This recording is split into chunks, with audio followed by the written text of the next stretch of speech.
Hi hello నమస్తే, నేను శిల్ప. మనతో ఉన్నారు శారదా గారు, లైఫ్ కోచ్. మ్యామ్, మన వీడియోస్ చూస్తే కామెంట్ బాక్స్ ఓపెన్ చేస్తే ఏంటంటే మొత్తం భార్యాభర్తలు విడిపోతున్నారు, కలిసి ఉంటున్నారు, విడిపోతున్నారు. వాళ్ళు కలవడానికి ఏమైనా రెమెడీస్ చెప్తారా మ్యామ్? తప్పకుండా చెప్పండి. ముఖ్యంగా మ్యామ్ గుంటూరు నుంచి లక్ష్మి గారు, వాళ్ళు 10 సంవత్సరాలు కలిసి ఉన్నారు మ్యామ్. పిల్లలు అందరు బాగున్నారు, బట్ విడిపోయారు. అయితే వాళ్ళు కలిసిపోవడానికి రెమెడీస్ చెప్పమని కాల్ చేశారు. చెప్పండి మ్యామ్. అలాంటి వాళ్ళకి తప్పకుండా మనం హెల్ప్ చేద్దాము. ఇప్పుడు నవ్వే డేస్ ఏమవుతుందంటే ఫ్యాషన్ అయిపోయింది నాన్న. కొన్ని రోజులు బాగుండడము, కొన్ని రోజుల తర్వాత విడిపోవడము, ఏదో ఈగో ఫీలింగ్ తోటే తప్పితే ప్రేమ లేక కాదు. అటువైపు వాళ్ళకి ఉంటుంది, హస్బెండ్కి ఉంటుంది, ఇటువైపు భార్యకి ఉంటుంది. ఏవో చిన్న చిన్న అపార్థాలు ఉంటాయి, లేకపోతే ఇల్లీగల్ కాంటాక్ట్స్ ఉంటాయి, లేకపోతే అనుకోని మాటలు ఏవేవో అనుకొని వింటుంటారు. వాటి కారణంగా విడిపోతూ ఉంటారు. అవి చిన్న చిన్న విషయాలే, కానీ వాటిని పెద్దగా చేసుకుంటారు. మాట పట్టింపు మీద అటు ఆమె ఇటు ఈయన, లేకపోతే ఇటు ఈయన అటు ఆమె ఉండిపోతుంటారు. మన ఇప్పుడంటే ఇది బాగా జరుగుతుంది అని మన పూర్వకాలంలో చూద్దాం. మన పూర్వకాలంలో ఆడపిల్లలకి తల్లిదండ్రులు ఎవరికైతే ఇచ్చి వివాహాలు చేసేవాళ్ళో వాళ్ళు వాళ్ళ దగ్గరే చాలా ధర్మబద్ధంగా, న్యాయబద్ధంగా ఉండేవాళ్ళు. అవును కదా. భర్త అయినా భార్య అయినా వాళ్ళకే చెప్పారు మేడం, వీళ్ళకి చెప్పలేదా అని కాదు. భర్త అయినా భార్య అయినా ఒకే భార్యతోటి చాలా అన్యోన్యంగా ఆమె సంసార పక్షంగా కుటుంబాన్ని చూసుకుంటూ, భర్తను చూసుకుంటూ, పిల్లల్ని చూసుకుంటూ, అత్తమామల్ని చూసుకుంటూ, కుటుంబ సంరక్షణ అంతా ఆమె చూసుకునేది. ఆ కుటుంబానికి కావలసినవన్నీ సమకూర్చడంలో భర్త ఉండేవాళ్ళు. అంటే ఒక ఇల్లు బాగుంటే ఆ ఇంట్లో ఒక రాజులాగా ఒక భర్త ఉన్నాడు అనుకోండి, ఆ కుటుంబం మొత్తం చక్కగా ఉంటుంది. ఇప్పుడు రాణిలాగా భార్య ఉందనుకోండి, ఆ కుటుంబం మొత్తం పాలిస్తుంది కదా.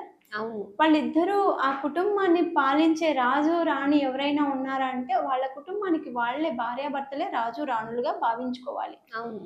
ఒక భర్త కష్టపడి వస్తాడు, ఎంతో కష్టపడి వస్తాడు. అతను కూడా, ఈవిడ కూడా ఎంతో కష్టపడుతుంది. పొద్దున్నుంచి పిల్లలు టిఫిన్లని, బాక్స్లని, భర్తని, అత్తమామలని ఎంతో కష్టపడుతుంది. సాయంత్రం అయ్యేటప్పటికి ఒకరి మొహం ఒకరు చూసుకున్నారనుకో, అరే నా భర్త వచ్చేసారని ఒక నవ్వు వస్తుంది, నా భార్య ఉందని ఒక నవ్వు వచ్చేస్తుంది. అంటే రిలాక్స్ అయిపోతారు. కొంతమంది ఉంటారు, ఎప్పుడు భర్త వస్తాడా వేసుకుందామా గొడవ అని కొంతమంది ఉంటారు. అదే కొంతమంది ఉంటారు, భార్య ఎప్పుడు వస్తుందా గొడవ వేసుకుందామా అని అంటారు. అలాంటి సంసారాలు ముందుకు సాగవన్నమాట. ఎప్పుడే కానీ ఎక్కడికి వెళ్ళినా నా భర్త నా భర్తే. సప్త సముద్రాలు దాటి వెళ్ళి రానిలే, నా భర్త నా భర్తే. అదే భర్త కూడా నా భార్య నా భార్య. ఎక్కడికి వెళ్ళినా కూడా నా భార్య నా భార్యే. నాకు తెలుసు నా భార్య ఏంటో, నా భర్తకు అంటే ఏంటో తెలుసు అన్నప్పుడు మనలో మూడో వ్యక్తి కూడా రారు. అవును. మూడో వ్యక్తి కారణంగానే మనకి ఎక్కువ మనస్పర్ధలు వస్తూ ఉంటాయి చాలా వరకు కూడా. ఇప్పుడు గొడవ పడ్డారులే, రాత్రికి ఒకటైపోతారు అనుకోరు చాలా మంది. అవునా, ఇలా ఇప్పుడు అమ్మలక్కలు పక్కన ఎదురు ముందు వెనకొళ్ళు ఉంటారు కదా, ఇంకొన్ని నేర్పిస్తూ ఉంటారు. ఇలా చేశారా, అలా చేశారా, ఇలా అడగాల్సింది అలా, ఇంకా డిస్టెన్స్ పెంచేస్తుంటారు. ఎప్పుడే కానీ మన సంసార జీవితం మీద మనకు అవగాహన ఉండాలి. వాళ్ళు నేర్పించారు, వీళ్ళు నేర్పించారు అని మన లైఫ్ని స్పాయిల్ చేసుకోకూడదు. నేర్పించేవాడు ఈ రోజు నేర్పిస్తాడు, రేపు నేర్పిస్తాడు. జీవితాంతం కలిసి ఉండాల్సింది వాళ్ళిద్దరు మాత్రమే, అది వైఫ్ అండ్ హస్బెండ్స్ ఇద్దరు. పూర్వకాలంలో ఎంతో ఓపిక్గా ఉండేవాళ్ళు. పొద్దున్న 4 గంటలు లేచినప్పటి నుంచి ఇల్లు అడగడము, పేడ ఎత్తేయడము, అన్ని పనులు ఆడవాళ్ళు చేసేవాళ్ళు.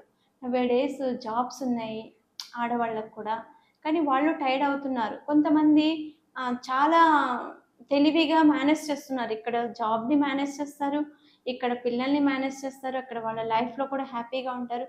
వాళ్ళ మీద వాళ్ళు కేర్ కూడా తీసుకుంటుంటారు, పిల్లల మీద కేర్ తీసుకుంటారు, ఫ్యామిలీ మీద కేర్, చాలా తెలివిగా హ్యాండిల్ చేస్తారు.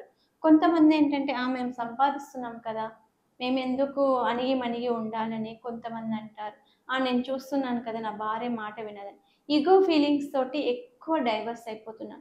చాలా కోర్ట్స్ కూడా చెప్తున్నాయి, సామరస్యంగానే కలిసి ఉండండి, డైవర్స్కి వెళ్ళకండి. చాలా మోస్ట్ ఆఫ్ ద కేసెస్ ఏంటంటే డైవర్స్ దాకా వెళ్ళిపోతున్నాయి. అలా వెళ్ళకూడదు. ఎవరైనా అంటే మనకు మనుషుల కంటే ఎక్కువగా సహాయపడేది ఏవైనా ఉన్నాయంటే దైవశక్తి. దైవశక్తి. ఇప్పుడు నాకు ఏదైనా బాధ అనిపించింది, ఫర్ ఎగ్జాంపుల్ నేను వెళ్ళి పక్కింటి వాళ్ళకి చెప్పాను అనుకో, ఆ పక్కింటి వాళ్ళు వెళ్ళి ఇంకొక పక్కింటి వాళ్ళకి చెప్తారు, ఆ పక్కింటి వాళ్ళు వెళ్ళి ఇంకొక, ఆ 10 మంది వచ్చి మళ్ళీ నాతోనే చెప్తారు, ఇలా అంట కదా అని అంటారు. స్ప్రెడ్ అవుతుంది. అదే ఒక భగవంతుని ఆరాధనలో ఉన్నాం అనుకోండి, భగవంతుడు స్ప్రెడ్ చెయ్యడు ఎప్పుడు కూడా. ఓహో వింటాడు, మన బాధ ఏదైనా కానీ అర్థం చేసుకుంటాడు, వింటాడు. అందుకే భగవంతుని పాదాలని మనం శరణాగతి వేడాము అనుకోండి, మన లైఫ్ కూడా ముందు వెళుతుంది. అలా కాకుండా మనం స్ప్రెడ్ చేసుకుంటూ వెళ్ళామనుకోండి, అది దూరం పెరిగిపోతుంది. ఎప్పుడు కానీ సంసారం గుట్టుగా ఉండాలంట, వ్యాధి రట్టు చేయాలంట. మనకి ఏదైనా వ్యాధి వచ్చిందనుకో 10 మందికి చెప్తే ట్రీట్మెంట్ చేయించుకోమంట. అదే మన సంసారంలో ఒడిదుడుకులు వచ్చాయనుకోండి, దాన్ని గుట్టుగా మనమే హ్యాండిల్ చేయాలి. అలా కాకుండా 10 మందికి స్ప్రెడ్ చేస్తాం అనుకోండి, నా మొగుడు ఇలా, నా పిల్లలు ఇలా అని చెప్పారనుకోండి, మనకు వాల్యూ పోతుంది. ఫస్ట్ వాళ్ళు ఇచ్చే వాల్యూ కాదు, మన వాల్యూ మనం తీసుకున్నట్టుంటాం. ఎందుకు మన వాల్యూ తీసుకోవాలి? అదే భగవంతుని దగ్గర కూర్చొని, ఇది స్వామి నా సమస్య ఇది, నువ్వు ఎలా నెరవేరుస్తావో, ఎలా తీరుస్తావో అని ఆయన దగ్గర గట్టి పాదాలు పట్టుకొని కూర్చోండి. ఆమె కానీ ఆయన కానీ ఏ దేవుడిని ప్రార్థిస్తే ఆ దేవుడు, క్రిస్టియన్ అయితే క్రిస్టియన్ దేవుడిని, ముస్లిం అయితే ముస్లిం దేవుడిని, హిందూ అయితే హిందూ దేవుళ్ళని, నీ ఏ దేవుడిని వాళ్ళ దండం పెట్టుకుంటావు ఆ దేవుడి, నువ్వే శరణాగతి అని మనము గట్టిగా పట్టుకున్నామంటే ఖచ్చితంగా మనకి 100% రిజల్ట్ ఇస్తుంది. అన్ని దేవుళ్ళలోని ఆడవాళ్ళకి బాగా ఇష్టమైన దేవత లలిత పరమేశ్వరి దేవి. ఏ ఆడపిల్లకైనా ఏదైనా కష్టం వచ్చిందంటే లలితాదేవికి చెప్పుకుంటే చాలా తొందరగా క్లియర్ చేస్తుంది ఆమె. అందుకే నేను చెప్తాను, ఇలాంటి గొడవలు ఎవరైనా ఉన్నవాళ్ళు ఈ చిన్న రెమెడీ పాటించండి. ఇలాంటి ఒక ఎల్లో పేపర్ తీసుకొని ఇలా నేను రాశాను కదా, లలిత సదాశివం, ఈ మంత్రాన్ని రాసుకొని మీ సమస్య ఏముందో ఆ సమస్య మీద మీరు జపం చేసుకోండి. రోజు 108 టైమ్స్. నీవే తల్లి, ఈ సమస్య నుంచి నన్ను కాపాడు అని చెప్పి రోజు 108 సార్లు లలితా సదాశివం అనే ఈ రెమెడీ చేసుకున్నారంటే 100% వాళ్ళలో మార్పు వస్తుంది. ఎవరైతే భార్యాభర్తలు విడిపోవాలి అనుకుని కోర్టు దాకా వెళ్ళిన కేసులు కూడా వాళ్ళు కలవటానికి ఉపయోగపడతాయి. కోర్టులు ఏం చేస్తాయి, మీరు విడిపోతారంటే విడిపోండి, కలిసి ఉంటామంటే కలిసి ఉండండి. మనకు ఉండాలి అది. మనం ఒక లైఫ్ను వద్దనుకుని ఇంకొక లైఫ్లోకి వెళ్ళామనుకుంటే ఆ లైఫ్ కూడా ఇలాగే అయిందనుకో ఇబ్బంది కదా.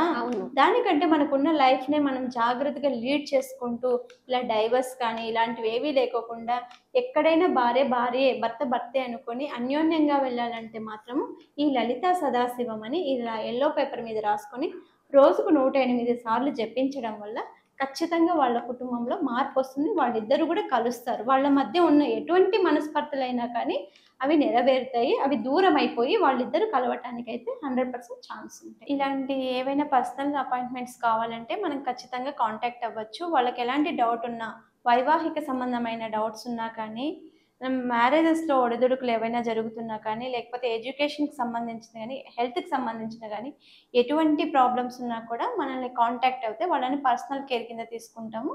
దానికోసం వివరాలు తెలుసుకోవాలంటే కింద స్క్రోల్ అవుతున్న నంబర్కి అయితే కాల్ చేశారనుకోండి, మనం పర్సనల్ అపాయింట్మెంట్ కూడా వాళ్ళకి ప్రొవైడ్ చేస్తాం. చూసారు కదండి, శారదా మేడం గారు చెప్పినట్టు లలితా సదాశివం అని చిన్న రెమెడీతో విడిపోయే జంటలు కూడా కలవచ్చండి. ఎన్నో గొడవల ద్వారా విడిపోతున్నారు. ఇలా రాయండి, మీకున్న ప్రాబ్లమ్స్ ని తొలగించుకోండి. Thank you ma'am.